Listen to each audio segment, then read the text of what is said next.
মৰমৰ ছাত্ৰ ছাত্ৰী আজি আমি পঢ়িম ক্লাছ 9 ৰ মেথ চেপ্টাৰ নাম্বাৰ 1 সংখ্যা প্ৰণালী। তো ষ্টুডেণ্টছ এই ভিডিঅ'ৰ আগৰ ভিডিঅ'বিলাকত অনুসৰণি 1.1 1.2 সকলোবোৰ অংক কৰিছো। আজি আমি তোমালোকক অনুসৰণি 1.3 ৰ question number 4 question number 5 question number 6 এই তিনিটা অংক তোমালোকক সমাধান কৰি দিম। প্ৰথমতে আমি কোৱেশ্চন নাম্বাৰ 4 টো চাম। কোৱেশ্চন নাম্বাৰ 4 ত কি কৈছো 0.9999 ডট ডটক পি বে কিউ আৰ্হিত প্ৰকাশ কৰা। তোমাৰ উত্তৰ দেখি আচৰিত হৈছে নেকি? তোমাৰ শিক্ষক আৰু সহপাঠীসকলৰ লগত এই উত্তৰ কিয় অৰ্থবহ আলোচনা কৰা। তো চোৱা ষ্টুডেণ্ট তোমালোকে নিশ্চয় বুজি পাইছা কোৱেশ্চনত কি কৈছে। তোমালোকক এটা আমি এতিয়া সমাধান কৰি দিম চোৱা। তো ষ্টুডেণ্ট এটা আমাক দি আছে, আমি কি কৰিম এটা আমি ধৰি ল'ম। লিখি দিবা যে ধৰা হ'ল x ইকুৱেল কিমান ধৰিবা 0.9999 ডট ডট লিখি দিবা। ইয়াক তোমালোকে সমীকৰণ নাম্বাৰ 1 নম্বৰ দিবা। তারপরে আমি কি করিম স্টুডেন্টস 1 নম্বর সমীকরণক আমি 10 এর পূরণ দিম। কিয় 1 নম্বর সমীকরণক 10 এর পূরণ দিম? কারণ এটা অঙ্ক বারবার রিপিট হয়ে আছে, এই 9 অঙ্কটো বারবার রিপিট হয়ে আছে, সেই কারণে আমি এই সমীকরণ নাম্বার 1 ক 10 এর পূরণ দিম। সো স্টুডেন্টস 10 এর পূরণ দিয়া ইকুয়াল টু বাফালা যদি পূরণ দিছে হফালা পূরণ হব 10 ইনটু 0.999 ডট ডট লিখি দিয়া 10 এর লগত x পূরণ করলে কিমান হ'ব 10x ইকুয়াল টু চোৱা ইয়াত কিমানটা 0 আছে এটা, তাহলে এই পয়েন্টটো হফালে যাব, এক ঘর যাব, দুটা থাকিলে দু ঘর যাব, মানে এনেকুৱা হ'ব 9.9999 ডট ডট। এটা তোমালোকে সমীকৰণ নাম্বাৰ 2 নম্বৰ দিবা।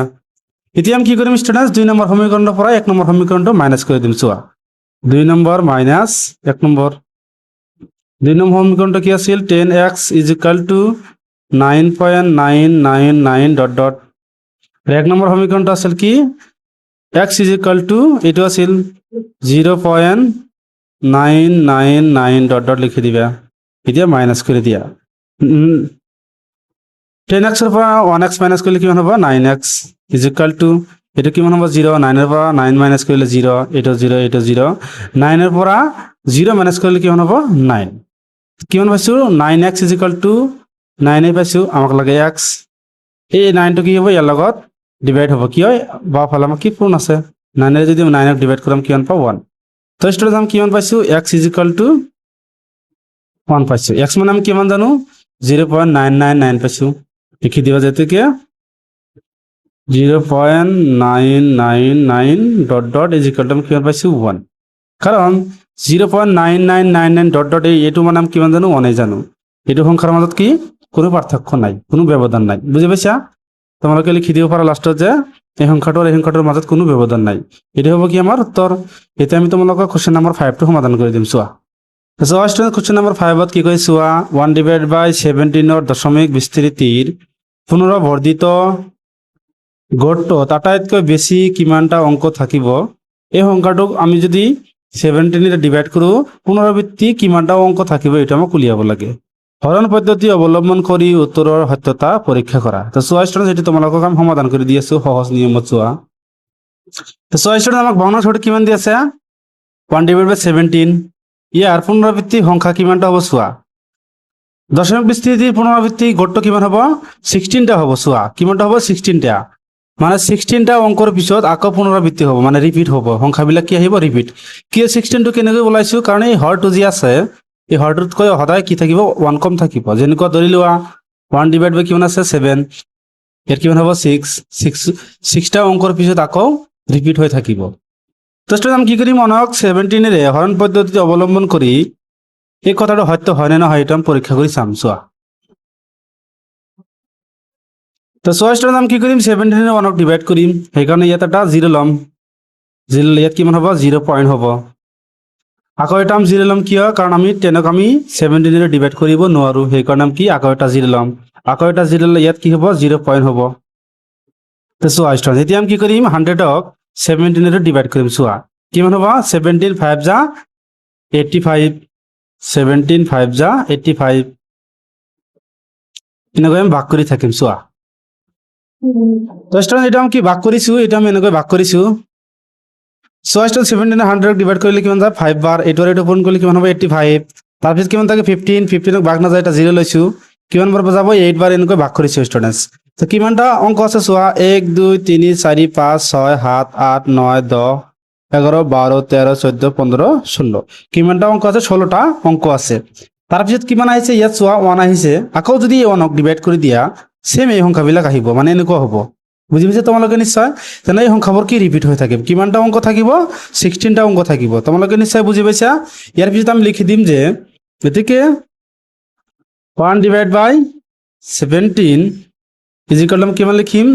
0.0582234117647 এইটো হ'ব কি? বার। এইটো কি আকৌ ৰিপিট হ'ব। বুজি পাইছে ষ্টুডেন্টস? এইটো হ'ব কি আমাৰ উত্তৰ। তো ষ্টুডেন্টস ইয়ালৈকে কি কৰিবলগীয়া আছিল ষ্টুডেন্টস? ইয়াৰ পিছত আমি কুৱেশ্যন নাম্বাৰ 6টো সমাধান কৰি দিম। চোৱা কুৱেশ্যন নাম্বাৰ 6ত কি কৈ চোৱা, যদি পি আৰু কিউ অখণ্ড সংখ্যা যাৰ 1ৰ বাহিৰে অন্য সাধাৰণ উৎপাদক নাই, তেনেহ'লে P divide by Q not equal to 0 আৰু হিত থকা বিভিন্ন পৰিমেয় সংখ্যা লোৱা যিবিলাকৰ দশমিক বিস্তৃতি পৰিসমাপ্ত।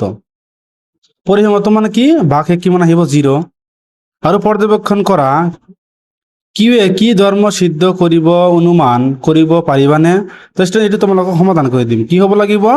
সাধাৰণ উৎপাদক কিমান হ'ব লাগিব? লব আৰু হৰৰ সাধাৰণ উৎপাদক কিমান হ'ব লাগিব? 1। আৰু সেই পৰিমেয় সংখ্যাটোক কি কৰিব লাগিব? এনেকৈ ভাগ কৰিব লাগিব। ভাগশেষ কিমান আহিব লাগিব? 0, মানে দশমিক বিস্তৃতিটো কিমান আহিব লাগিব? পৰিসমাপ্ত আহিব লাগিব। চোৱা এইটো তোমালোকক আমি সমাধান কৰি দেখুৱাই দিম। চোৱা চোৱা নাম পৰিমেয় সংখ্যাবিলাক ল'ম। চোৱা তুমি যিকোনো ল'ব পাৰা। 3 ডিভাইড বাই 2 ইয়াৰ সাধাৰণ উৎপাদক কিমান আছে? 1 আছে। চোৱা 3 আমি যদি ভাঙি দিওঁ, 3 যদি আমি ভাঙি দিওঁ কিমান পাওঁ? 3 আৰু 1। 2 যদি ভাঙি দিওঁ কিমান পাওঁ? 2 আৰু 1 পাওঁ। সাধাৰণ উৎপাদক কিমান আছে? 1 আছে। তাৰপিছত তুমি এইটো ল'ব পাৰা 7 ডিভাইড বাই 8 ইয়াৰ সাধাৰণ উৎপাদক কিমান আছে? 1 আছে। তাৰপিছত তুমি ষ্টুডেন্টস 9 ডিভাইড বাই 10 ল'ব পাৰা। বুজি পাইছে তোমালোকে নিশ্চয়? ইয়াত এটা ফৰ্মুলা আছে, ফৰ্মুলাটো তোমালোকে লক্ষ্য ৰাখিবা। ফৰ্মুলাটো হ'ল কি? হৰত 2ৰ গাত আৰু 5ৰ গাত থাকিব লাগিব। 2 আৰু 5 থাকিব লাগিব। এইটো সহজ ভাষাত তোমালোকে মনত ৰাখিবা। হৰত কি থাকিব লাগিব? 2 বা 5 থাকিব লাগিব, বা দুটা একেলগে থাকিলেও হ'ব। তো চোৱা ষ্টুডেন্টস ইয়াত 2 আছে, ইয়াত 2 আছে। কিমান আছে? এক ভাঙি দিয়ে 8ক 3টা 2 আছে ইয়াত। 2 4 2 2 2 আছে। তেনেহ'লে এইটো কি হ'ব? দশমিক বিস্তৃতিটো কি হ'ব? পৰিসমাপ্ত হ'ব। আৰু কি ইয়াৰ সাধাৰণ উৎপাদক কিমান আছে? 1। চোৱা ষ্টুডেন্টস এটা কিমান লিখিব পাৰো? চোৱা 3 ডিভাইড বাই 2 এটুকু আমি ভাঙি দিম। ইয়াত ভাঙি দিয়া 3 2 ডিভাইড কৰি দিয়া, এইটো পৰিসমাপ্ত হ'ব। কাৰণ সাধাৰণ উৎপাদক কিমান আছে? 1 আৰু হৰত কি আছে? 2 আছে। 2 আৰু 5 থাকিব লাগিব। নিশ্চয় তোমালোকে বুজি পাইছে। ভাগ দিয়া কিমান বাৰ যাব? একবাৰ। 2 1 যা 2, বাকি থাকিল কিমান? 1। ভাগ নাযায় সেইকাৰণে এটা 0 লে কিমান হ'ব? দশমিক। 10ৰ ভিতৰত 2 কিমান যাব? 5 বাৰ যাব। 5 2 গুণ 10। এটা কি হৈছে? 0 আহিছে, তার মানে কি? পরিসমাপ্ত হয়। এটা আমি কিমান পাইছো? 1.5। তারপরে এটা আমি লিখি পারো, কি লিখি পারো? 7 ডিভাইড বাই 8 লিখি পারো। 7 ডিভাইড বাই 8 আমি ডিভাইড করিম। 7 আমি 8 ডিভাইড করিম। চোৱা ভাগ না যায়, এটা 0 ল'বা। এটা কিমান আহিব? 0 পইণ্ট। কিমান বাৰ যাব? 8 বাৰ। 8 8 যা 64। বাকি থাকিল কিমান? 6। ভাগ না যায়, এটা 0। 7 8 যা কিমান হ'ব? 56। 56 বাকি থাকে কিমান? 4। 4 ভাগ না যায়, এটা 0। কিমান হ'ব? 5 8 যা 40। কিমান বাৰ যাব? 5 বাৰ। 40 বাকি থাকিল কিমান? 0। দশমিকটো আমি কিমান পাইছো? 0.875। এটা কি পরিসমাপ্ত হয়। তাৰপিছত আৰু এটা আমি উদাহৰণ লৈছিলো, কিমান? 9 ডিভাইড বাই 10 লৈছিলো। এটা তুমি লোকে ডিভাইড কৰি দিয়া। 9 ডিভাইড বাই 10 এটা কিমান হয়? চোৱা 10 আমি 9ক ডিভাইড কৰিম। ভাগ না যায়, এটা 0। ইয়াত কিমান আহিব? 0 পইণ্ট। কিমান বাৰ যাব? 9 10 যা 90। ভাগ কিমান থাকিলে? 0। পইণ্টটো কিমান পাইছো? 0.9 পাইছো। নিশ্চয় তোমালোকে বুজি পাইছা? তোমালোকে যিকোনো উদাহৰণ ল'ব পাৰা, তোমাৰ ইচ্ছা। নিৰ্দিষ্ট কোনো উদাহৰণ নাই। তাৰপিছত আমাক কি কৈছে যে কিউৱে কি ধৰ্ম সিদ্ধ কৰিব অনুমান কৰিব পাৰিবানে? অনুমান কৰিব পাৰিছো কিউৱে কি ধৰ্ম সিদ্ধ কৰিছে, এটা আমি ইয়াত লিখি দিম। চোৱা লিখি দিব যে কি কিউৱে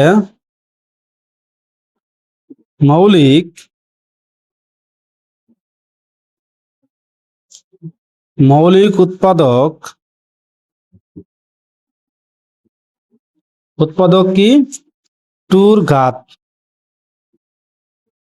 বা 5ৰ ঘাত থাকিব লাগিব। বুজি পাইছে তোমালোকে নিশ্চয়?